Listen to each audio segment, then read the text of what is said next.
Menteri Pekerjaan Umum Republik Indonesia Dodi Hanggodo kembali hadir ke dataran tinggi Gayo, Provinsi Aceh untuk meninjau perbaikan lubang raksasa atau sinkhole di Pondok Balik, Kecamatan Ketol, Aceh Tengah.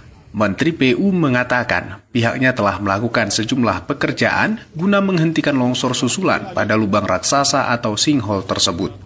Hal itu sebutnya dikerjakan bersama para pakar ahli dari berbagai bidang agar segala usulan dapat dikaji dengan baik demi kelancaran pengerjaan di lapangan.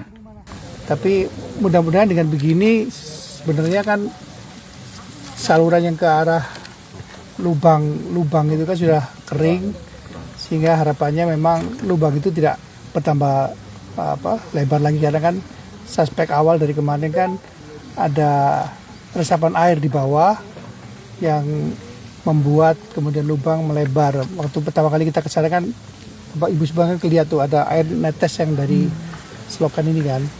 Nah, walaupun sekecil itu, kalau itu mengalir tiap saat, tiap detik, ya akhirnya lubang lebih menganga.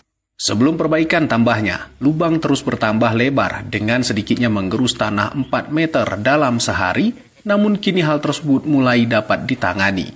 Saat ini pungkas Menteri PU, pihaknya akan terus memantau proses perbaikan pada sinkhole serta telah membuat jalur alternatif agar mobilitas masyarakat dapat berjalan. Alfi Sahrin, RRI Takengon, melaporkan.